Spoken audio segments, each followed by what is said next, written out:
Good afternoon, everyone, and welcome to the Lifestyle CEO Show. I'm your host, Donna Maria, America's business lifestyle coach, and I am here, first of all, to wish you a happy new year. This is our first show of the year, and I am so excited to be here with you today to empower you to break all the rules, build your own corporate ladder, and create the life you love. Today's show is sponsored by the Indie Beauty Network. Visit indiebeauty.com to enjoy our free weekly newsletter and learn how you can take advantage of benefits like affordable product liability insurance to protect your business. Be an indie, not an outie. Visit indiebeauty.com today. That's I-N-D-I-E, beauty.com. You know, last week I watched some of the coverage of the funeral of former President Ford. And during one segment, the anchor covering the event was talking about what a great man Ford was. And he mentioned how nice he was and how much he loved to play golf and how much he enjoyed his wife and children. And then the announcer said something I thought was very interesting. He said, and I'm almost pretty much quoting here, you know, President Ford was not an ambitious man. And I remember thinking, oh, yeah? Then just exactly how did he end up in the Oval Office? Don't know. That was a very interesting comment to me. He must have been ambitious about something. Anyway, the timing of the question was perfect, since today's show is an expert on the topic of ambition. Dr. Debra Condren is a psychologist, a business and executive coach, and a career advisor, and she's the founder and executive director of the Women's Business Alliance, an organization that has served as a motivational think tank for 2,500 women for over 8 years. She received a U.S. Small Business Administration Women in Business Advocate of the Year Award in 2000, and today she lives in New York City and San Francisco with her husband, son, and stepson. Her new book, Ambitious, and we're going to be talking about that spelling, is hot off the presses from Random House. In it, Dr. Condren addresses the issue of how we view ambition and what can be done, particularly by women, to reclaim ambition as a virtue. Do join us, 800-773-0355. Welcome to the show, Dr. Condren. Thank you, Donna Maria, and call me Debra. It's my pleasure to be here. Well, I'm really excited to have you. You know, I'm on holiday with my family, you know, chasing toddlers around the house, and I caught this little bit of the funeral, and I thought, this announcer saying that Gerald Ford was not ambitious, almost as though if he had been, there would have been something terrible about saying that at his funeral. Would something like that surprise you? Well, let me just back up and say, interestingly enough, I was in Rancho Mirage the night that President Ford passed away. Obviously, he's been referred to as the accidental president, meaning he didn't aspire, per se, to being president. So I think that's maybe the sentiment that this journalist was referring to, as he wasn't ambitious. We can leapfrog to many women who are high-achieving, who are success-oriented, but in a certain sense, if we scratch the surface, if we women scratch the surface, we see that we are sort of accidentally ambitious, meaning we're not as successful as we can be, or we feel something's not right. We're stuck. We're not moving ahead. We're not getting the fulfillment or the money we feel we should be earning. So we are successful on the one hand, but we are reluctant to say we're ambitious. Why? Because ambition is a dirty word. Well, and that's my next question. Why is that? Ambition is a dirty word for women. So with the late President Ford saying he wasn't ambitious, I think was a little bit of selling him short. Let's put it that way. You know, and I agree with that, because before he came to the White House, he was an accomplished businessman. He served the country. He was apparently a fabulous football player, award-winning football player, and you have to aspire to that. Absolutely. Anyway, so the journalist saying President Ford wasn't ambitious was a put-down. However, if we flipped it, and that same journalist had been speaking about a woman, she would have been criticized for being too ambitious. So isn't that interesting? Yes. So let's talk about that. In your experience, I know your book goes into some detail about this, and you've worked with so many women, and your background as a psychologist would certainly shed some light on this. Why is it that ambition is a dirty word for women? Well, think about it. If you are a listener, look in the mirror and look yourself in the eye and say, I am success-oriented. I value success. And then think about how does that feel. It probably makes you feel, a little bit warm, proud of yourself. You feel good about your accomplishments. It just feels like a value that we women are comfortable with, saying, I am successful. I value success. But now look in the mirror, if you're listening, look in the mirror or try this later and say, I am ambitious. Mm-hmm. And it just kind of makes women cringe to say that. They can't quite put their finger on why that is, but there's something about the word ambitious, or ambition, that we feel is a dirty word. And it's not simply a game of semantics. Women that I've interviewed, and there have been 500, and I've worked with 2,500 women through my work as founder and executive director of the Women's Business Alliance. We're comfortable calling ourselves successful, but women prefer synonyms to ambitious or ambition. They say, well, I prefer, work with purpose or work with meaning, or I prefer aspiring to the word ambitious. And these are it's true even for very accomplished women who are leaders in their industry. And why is that? It's because they feel that if they are seen as ambitious, that the culture will regard them as bitchy or a bad mother, a bad friend, a bad spouse. So for women in our culture, ambitious is synonymous with being a bitch. Can you be purposefully ambitious then? And get around it. I mean, this just really fascinates me. I sometimes think, I've heard people say the word ambitious in kind of a snotty or a derogatory kind of way. But the term itself, I talk with women all the time, and as you say, this is just a really fascinating thing. What did you find when you asked women why it was that they, felt that way? I mean, did they say it was because of the way our culture, the way we as women are raised? Did they say because they didn't want to feel like they were one-upping the man in their lives? I mean, when you scratch the surface and go below, I just don't like the way it sounds. What did you find? First of all, women are not fully conscious of our feeling. We're not conscious of how we really feel about our ambition. That's why this book is different. Before giving, I have a bulk of the book has practical advice and strategies for making, earning your worth, getting the money that you should be being paid, getting more power, more recognition, getting the credit you deserve, and doing it all with integrity and treating people ethically and with decency. But before, I found that before women could really embrace tactics that I know work, I had to back up and help them scratch the surface of how they really feel about their own ambition. So if in my workshops, for example, at top MBA conferences, MBA school conferences, if I put up on the board definitions of ambitious, for example, 4 definitions, I'll just give you a few. An earnest desire for some type of achievement or distinction as power, honor, fame, or wealth, usually in a chosen field, and the willingness to strive for its attainment. That sounds good, doesn't it?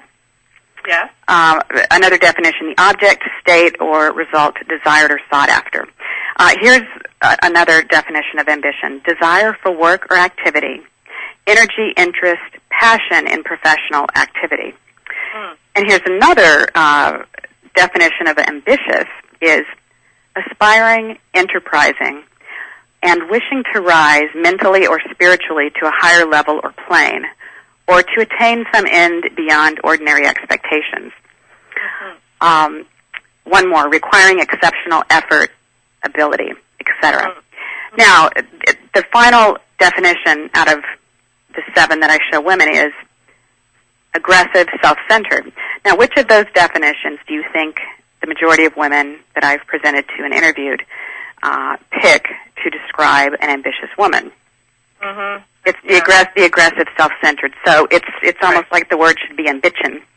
Mm-hmm. So women, when they look at that more closely, they are afraid that they are going to be seen as greedy, that saying they're ambitious is somehow dirty, it's somehow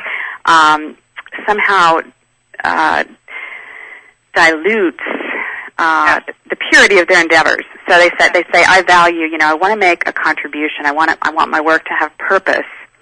And they feel that somehow they can't admit to being as ambitious as they want to be without risking compromising those values. And that's... Debra, does this result in women sort of settling for less than their full potential? They do. And that's an interesting question. The other distraction that women we end up chasing a cultural distraction, the life balance, the work-life balance myth. And what that is it tells us that the real goal is we have to have, the holy grail for a working woman is to have, a very good work balance and a very good life balance. And it's presented in the media as something that we should be able to get right. And so what that means, practically speaking, if we're chasing work-life balance, is settling for less at work and less at home. So we're dumbing down both of those priorities. What I'm saying is it's possible. The real way to have a great life is to value your ambition every bit as much as you value other priorities that you hold very dear to your heart, including your children, your spouse, your friends, your community contribution. And being as using the talents that you were born with and making the contribution you were born to make, that's what makes you the very best person you can be. Right. And, I think that since ambition is typically used in, a business, achievement, career type of context, I consider myself to be an ambitious mom in the sense that I have high goals and aspirations and would, pretty much scratch anybody's eyes out if they, yes, stood in the way of any of my children. That's kind of the way I've always thought of it. And it's so interesting when I heard about your book, I just immediately said, this is somebody who studied this issue and can really give us some insight. The listeners to this show, the lifestyle CEOs that we have here, they are business owners, small business owners, many of them also women and a lot of them mothers, and they struggle with the kinds of issues that you're talking about. In terms of this book title, Debra, I just have to say, how much time was spent going back and forth about the title? A lot or a little? It's interesting to have that word. People have strong reactions to that word. So I'm just curious about, the editorial staff and other people having conversations about whether you should, put it in all caps on the front page the way it is there. When my editor and I came up with it, I was using, again, the word, one of the women I interviewed said, well, the word might as well be ambition. Mm-hmm. And my editor, we were brainstorming, and she said, how about ambitious? Mm-hmm. And I thought a minute, and I said, I love it. Because if you look at the cover also, I did add a reading line above it that says, let's reclaim ambition as a virtue. Yeah. And so this is really, I think the editorial board embraced it immediately because it's especially both the women and the men get it, that what I'm conveying is, we are reclaiming the word ambitious. Mm-hmm. The society tells us that we are a bitch if we are ambitious. So I'm saying, wouldn't it be great to be a woman who could go out and charge more and not feel that she's ripping off her clients. And that's such a good succinct way of putting what so many people think about. We're going to go to our first break and come back and talk about that issue with Dr. Debra Condren, author of the newly released book, Ambitious. Join us, 800-773-0355, with your question or comment. We'll be right back.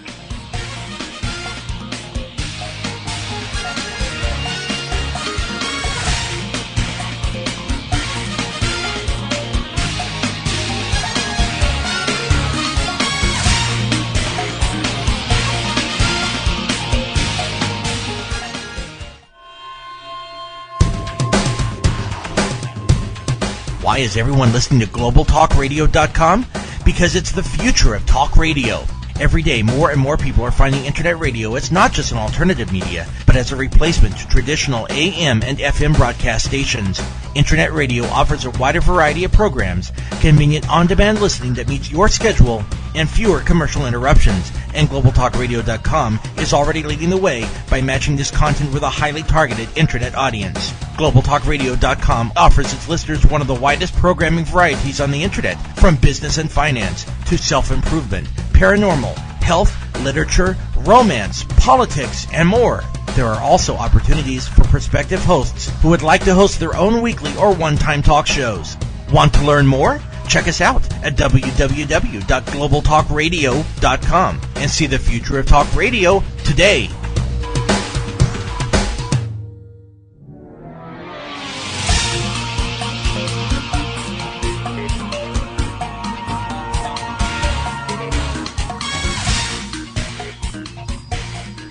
Everyone, welcome back to the Lifestyle CEO Show. I'm your host, Donna Maria, and we are here today with Dr. Debra Condren, psychologist and author of the new book, Ambitious. And the ambition of that book is to reclaim ambition as a virtue. And before we took our first break, we were talking about how women feel about being labeled as ambition, and also how women feel about doing such things as, starting a business, charging a fee for their products and services, and earning a profit. And, Debra, you were saying that this kind of thought of charging and making money and generating a profit kind of causes some women to feel a little bit nervous instead of, energized and excited. Tell us about that. It causes many women to feel nervous or unworthy or afraid that they're going to lose a bid or a client or a job. Here's a great story, and this is what initially got me thinking about doing systematic research for this book. I was chairing a meeting of the Women's Business Alliance years ago, and one of the women in attendance, who was a CEO of a leading biotech and pharmaceutical company, told this story to the women at the meeting. She said that she had hired two research scientists, contract freelancers, one male, one female.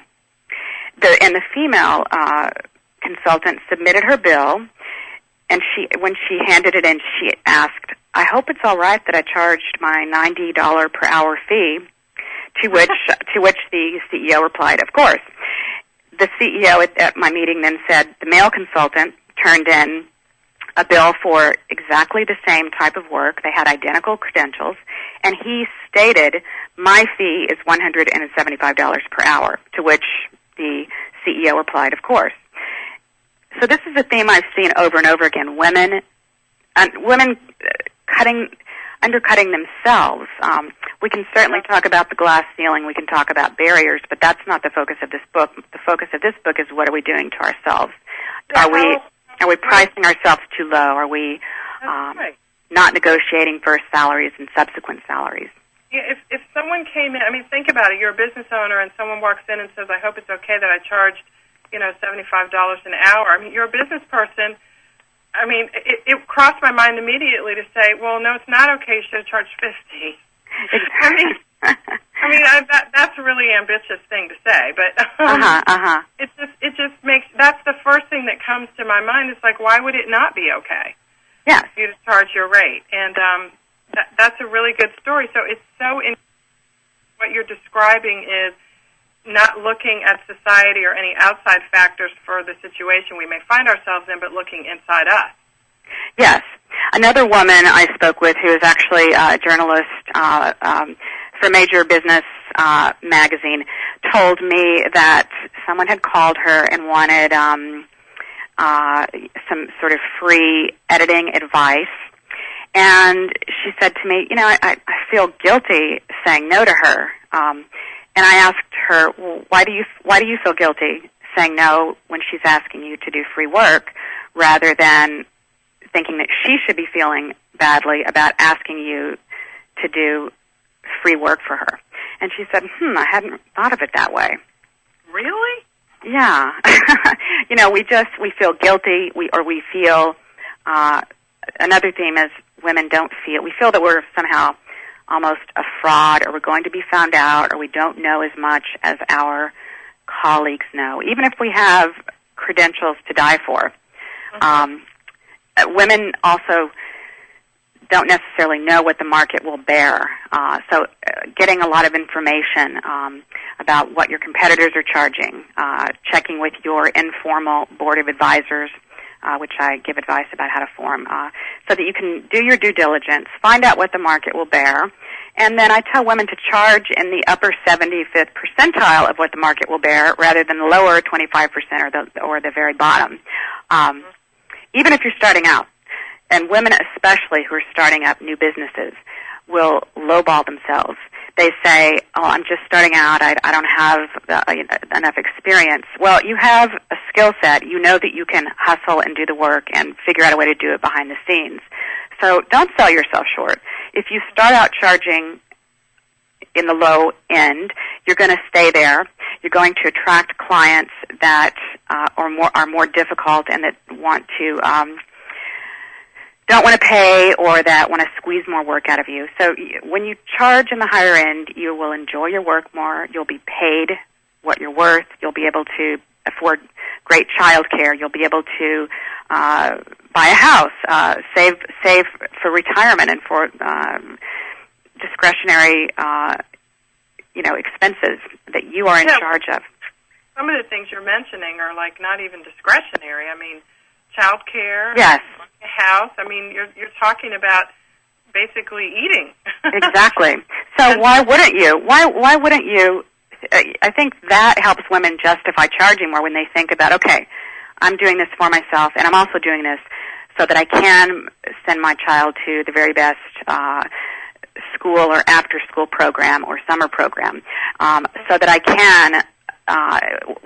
Women also need to invest in their own ongoing education and training, including high-level conferences. And often we sell ourselves short by not wanting to pony up the money to attend a conference that would increase our knowledge and sense of what's happening in the industry, which would shore up our confidence in charging more. So all of this, if we think about it and step back, it helps women to up their price. And by the way, I tell small business owners and consultants to raise their prices at least once a year, preferably twice a year. Doctors do it, attorneys do it. So the first of the year, maybe at the, then 6 months later, you should raise your prices. And it will also, cut out the kind of bottom feeders that are likely to be, your pain in the neck clients, and allow you to be more pickier about the quality of clients that you're taking on and the quality of projects that you're taking on, so that in turn you're going to love your work more, you're going to get more meaning out of it, and you're going to be paid what you deserve. Well, let's talk to Debra about companies that sell products. Yes, because that's another issue. It's a little bit different from the selling of services. Yes. You have product for product. You generally have a little bit less flexibility in terms of what you charge sometimes. But let's put ourselves in the frame of mind of someone who's just starting out and they just are struggling. They understand what you're saying, love the concept, but their mindset, they just are struggling to kind of embrace that mindset. Reading your book is a great place to start, obviously, and they'll probably order it. But before they get to that, what help can we give someone who's listening now to kind of try and change their mindset so that as they're starting their business, when it's in its formative stages, they can really wrap their hands around the concepts you're talking about and take it into their business instead of getting 5 or 6 years into it and then realizing, oh, gee, not only do I have to kind of do this now, but imagine all the sales I've lost as a result of not doing it early on. Yes. Before I answer, women can go to my website, ambitious.com, ambitchous.com, and order the book there, as well as it's in bookstores. There are several concrete things women just starting out can do to not fall into this trap. Women, especially those who are starting out, think about how you are going to, your business plan and strategy for publicizing and marketing your products that you're offering through your company or small business. What I find is that women are reluctant to go ahead and just jump in and put themselves out there in the media, speaking to journalists, pitching themselves as an expert, especially when they start out. And even years and years into their business, they feel like everyone else is an expert but them. I tell women, go ahead and immediately hold yourself out as an expert. You can subscribe, for example, to ProfNet, or through, if you're a small business, it's more cost-effective to subscribe to prleads.com, prleads.com. It's about $100 a month. And what you get for that is every day in your inbox, you will get between 20 and 50 journalist queries from reporters in print, newspaper, business publications, radio, television, that are looking for experts to quote on a variety of topics. So you can peruse that every day and quickly reply with tips and briefs. Journalists and reporters love those, with 3 or 4 succinct points. And then say, if quotes are used, please cite Donna Maria, CEO of, et cetera, with your credentials and contact information. So that's a way to build your credit platform, get your name out there. It boosts your confidence, seeing yourself, quoted as an expert in the press. It establishes credibility. It brings you new clients. It's much more effective than paid advertising. And it brings new opportunities, too, doesn't it? I mean, you're talking about sales and clients and stuff. But haven't you also found, I'm glad you mentioned that, because that's a great way to kind of change that mindset. When you have to write an email response that says, I'm an expert on that topic, or I manufacture these products in that particular business industry, here's what I think. I mean, how could you not automatically feel more empowered just by doing that, even if they don't use you? But what a great way to kind of establish in your own mind, gee, I am pretty good at this. Definitely. And here's what happens, though. So many women, so often, even if I hand them on a silver platter a journalist query and say, this nails what you do, and women will say one of a few things. They'll get back to me about 3 days later and say, I've been so busy, I'm going to get around to this. But by then, journalists, it's the early bird gets the worm. Or women. Sorry? I said they've written the story at best, and it's published already at worst. Yes. Barbara Corcoran, who is, she's been called, she's a real estate magnate, and she is on The View and is a regular contributor to Good Morning America. She's a best-selling author.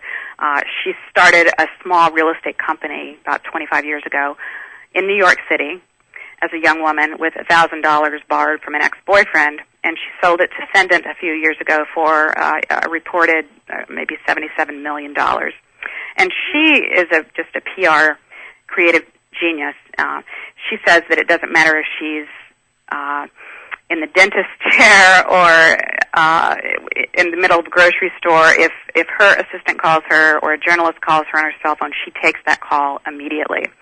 And she gets quoted very often because she knows that you really have to be aggressive and not wait. Women will tell me, I'm too busy, I just couldn't get around to it. That's another excuse I hear. Or I'm who do I think I am? I'm not really an expert. Why would they want to quote me? But another piece of advice I have there is, this is an exercise listeners can do.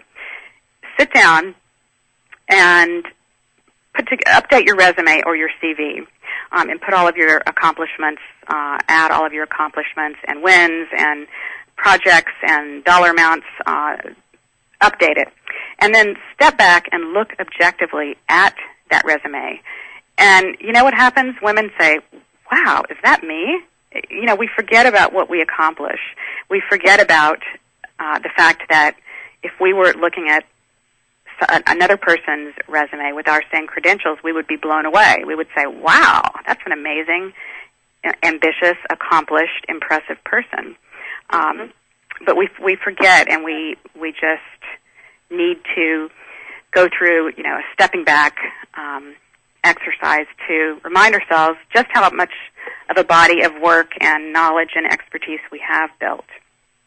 Right. Another strategy is to form your own board of advisors. I mentioned that earlier. And that is, you can think of it as a brain exchange. You get, you reach out to people with different areas of expertise that you can email or call periodically. You're not going to, obviously, waste their time. But once in a while, we all need feedback. And so when you do get an opportunity, or when you do need to do some really quick due diligence, including doing research so that you can respond to journalists, it's good to pick up the phone or send an email and ask for help, ask for feedback. That's another technique women can use. You know, I was talking to a friend of mine who is really good at what he does. This is actually a man. He's got a really great job. It just kind of doesn't really see himself as talented as he really is. And he was giving an old friend of his that he hadn't seen in years a ride home one day, and they were chatting, and the old friend asked him, you know, well, what are you up to now? And he started describing what he was doing, and the old friend looked at him and said, wow, man, you've really made a success out of yourself. And he kind of looked at him and went, oh, yeah, I guess I have. And this is the friend who didn't think, who thought he had not made yeah, the friend who thought, you know, he just had a job and he was, you know, he was okay at it and, you know, exactly. yada, yada.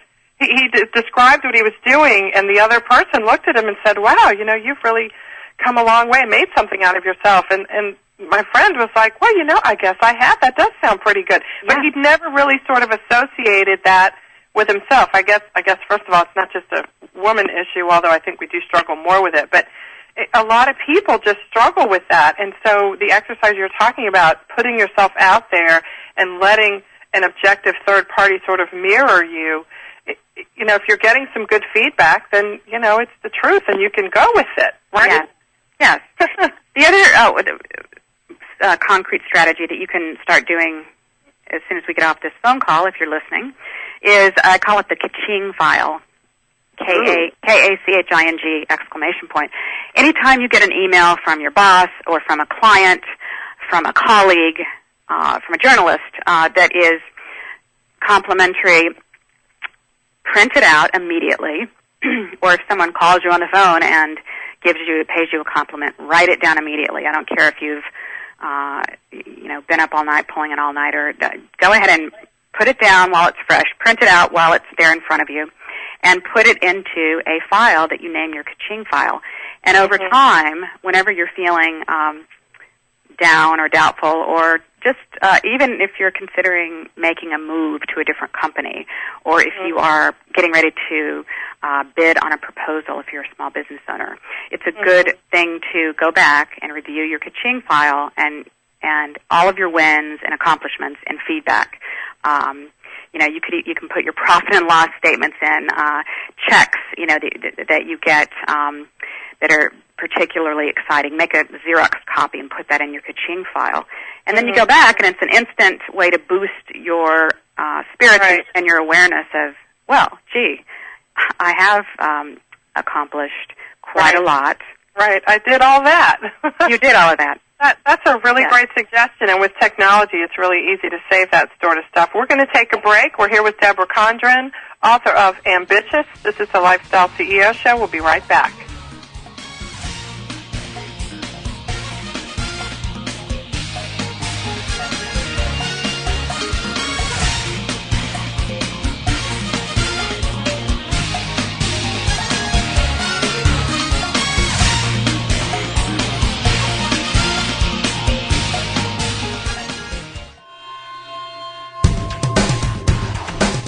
Want to stay on top of what's new in the radio industry? Sign up for a free subscription to the Future of Talk Radio, available exclusively to listeners of globaltalkradio.com, and find out what's new in the world of online radio. Listeners can find out about new shows and special guests. People with something special to offer can find out how to become a guest and how to prepare for an interview. And prospective hosts will find a valuable resource for everything from planning the new program to selecting topics and guests, recouping expenses by selling advertising, and more. Sign up today for your free subscription to the Future of Talk Radio by visiting www.globaltalkradio.com and learn about the future of talk radio today.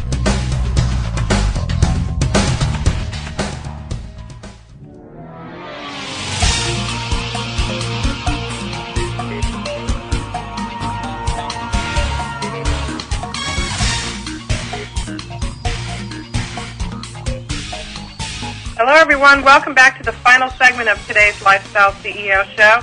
I just want to take a moment to mention, if you haven't already been there yet, my new website launched today for Indie Beauty Network. It used to be the Handmade Beauty Network, and as of today, we are officially the Indie Beauty Network, celebrating independent manufacturers of products and independent providers of services of all kinds who join the Indie Beauty Network to share their passion with the world and, Dr. Condren would be happy to know, generate a profit. That's what we do. Check it out at indiebeauty.com. I also want to mention to you guys that we are not going to have a show next week. I am very excited about having been selected to go to Cape Town, South Africa, with a group of women to talk to emerging women, girls, and emerging women leaders who are women and girls in South Africa, to share with them information and expertise and experience that I have to offer in the area of small business ownership. The organization that's sending me over there is vitalvoices.org. You can visit the website and check it out. I'm going to be posting pictures all next week. Debra, before the last break, we were talking about some tips that you had to offer to help us sort of change our mindset to embrace our power and our ability to be successful. And I want to ask you, Debra, you've got homes on both coasts. You're married with 2 sons. You're running a business. You've written a book. You're running around all over the place doing interviews with people like me. Right.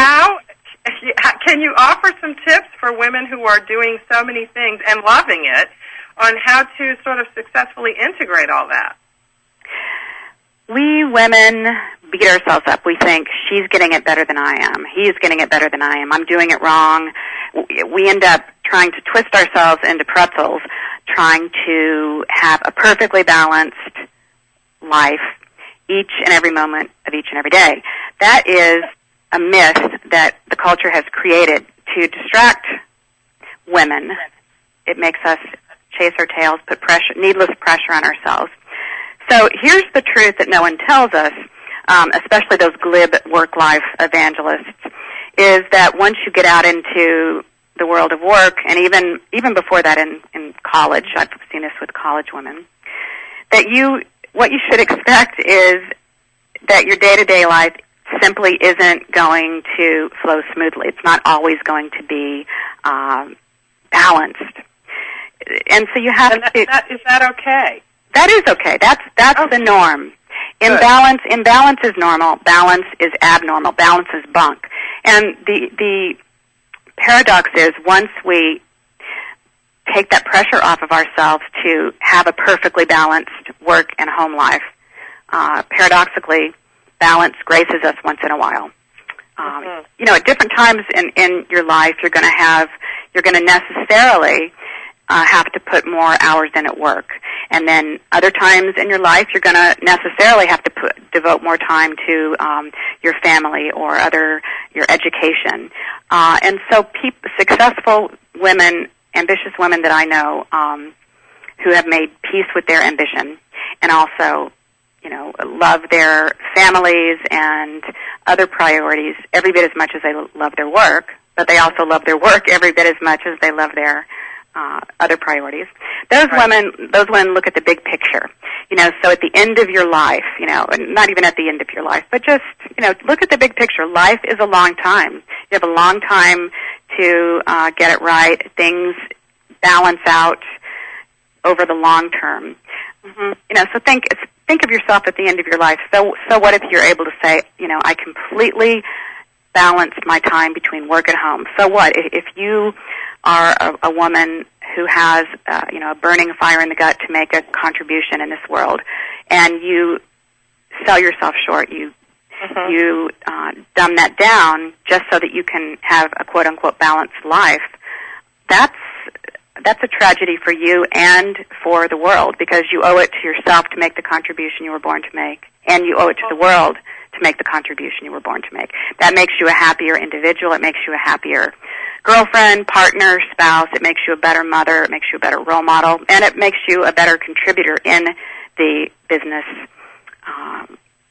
world. I like that. Balance is Bunk. We'll be looking for that book by Dr. Condren. Balance is Bunk. That's a good one, because so many people do struggle with that. You know, I haven't, and I do as well. I have to admit, I sometimes, actually less now than I used to. You know, I haven't done the laundry, but I need to, you know, finish this chapter in a book or get this product made so I can sell it, or whatever the case is. And used to feel guilty, you know, getting the business side done and leaving the laundry for the next day, instead of going, you know, well, what's the most important thing for me to do right now? I'll do them both. But which one do I want to do now? Which one's going to have the best payoff right now? Which one's more fun right now? It's not a stagnant situation. It's dynamic. And I love what you said about sort of giving ourselves permission to realize that and just enjoy life. Yes, enjoy your life. Enjoy your work. It's okay to love your work with a grand passion. You know, it's thrilling. It's inspiring. It makes us want to get up and bounce out of bed in the morning. Right. And you know, so many people who don't love their work too. There was a article I read. I think it was the New York Times or the Wall Street Journal. I can't think of which one, over the holidays. That was like taking a poll on how many people, you know, called in sick when they weren't really sick. Yes. Over the holidays because they hated their work. Yes. And, you know, women small business owners who love their work say that work is play. Work feels like play. They love it. Mm-hmm. You know, they need to take vacations too, but it's, you know, work is really fun, and it fires them up, and it makes them feel, you know, that life is very meaningful and rich. Mm-hmm. And I would say, you know, hire people. Keep in mind that the worst-run businesses or teams are those where, when the CEO is out of the office or the team leader is out of the office, things fall apart. So if you have a built-in resistance, as many women do, to outsourcing someone to do your administrative assistant details, your house cleaning, your laundry, do the math. You know, write down a breakdown of how much you pull in per hour. And if you make, let's say, $60 an hour, and you could hire someone for $20 an hour to do some administrative things and get those off of your desk. It makes so much more sense, you know, in terms of a return on your investment, to delegate and outsource and hire people. And that frees you up to do what you're great at and what you love to do. It does, doesn't it? It's so funny you talk about that. My daughter we're driving down the street last week, and she looked at me and she said, you know, Mommy, you really love your work, don't you? And she said it in a really cool way, a really nice way. You know, she sits down at her little computer and she starts typing like me, and she says, look, I'm working. Now, see what a great role model that is? And then we get down on the floor and fold the laundry. Yeah, exactly. Oh, there you go. Look, your chapters in your book, I want to share some of these with people, because it really does break things down into bite-sized chunks. You've got what you call ambitious rules for people to use, and a couple of them just kind of really break it down.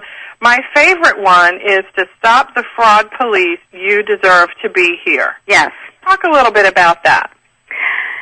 I have found, and other researchers have found, that even the most highly accomplished women, truth be told, periodically have a sneaking suspicion that the bottom's going to fall out.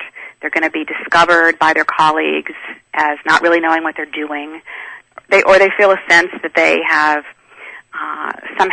they didn't really earn their credentials. It's very common. So, you know, it's that feeling like an imposter.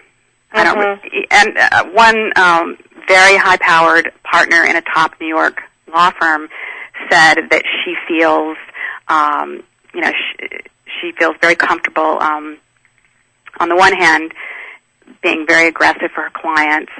But then if she, occasionally she's on a conference call and she finds herself thinking, oh my God, they're going to find out I don't know what I'm doing. So it's, and her credentials couldn't be more impressive. And this is true of every leader in their fields. And whether you're 19 or 60, we periodically have that kind of sneaky suspicion that we just, don't know what we're doing.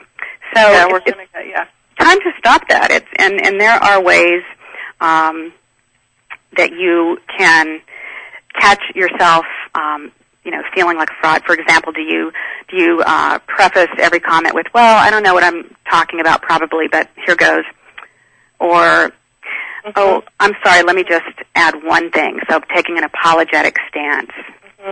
Instead of saying, "Oh, I missed something I need to tell you that's really important," and then say it. Yes. Yeah. Well, you've done a really great job of summarizing those kind of great tips in this book. And, in a way that not a lot of people could, because you have worked with so many women and you bring that professional psychological training to this and really break everything down. I encourage everyone to check this book out. Ambitious, AMBITCHOUS.com is the website. Dr. Condren is the psychologist, author, and expert on the topic. You can meet her there, get free tips at her website there, purchase the book there, and learn all about the great things that she's doing. Dr. Condren, thank you so much for joining us today. Thank you, Donna Marie. It's been my pleasure. Mine too, and have a great New Year. You guys, I've got some great shows coming up for you over the next couple of weeks. As I said, next week I will not have a show. I will be in South Africa, but I'm going to tell you all about that on the following show, January 29th, where the Kickstart guy will be here to share all kinds of information about how to kickstart your business and take it to the next notch in 2007. This guy is one of Donald Trump's speakers at his Trump University. He's written a fantastic book, and you got to check it out. Join me on the show on January 29th when he will be here, the Kickstart guy. I will be in South Africa next week. I'll see you on the 29th. In the meantime, get out there and break all the rules, build your own corporate ladder, and create the life you love. See you in 2 weeks.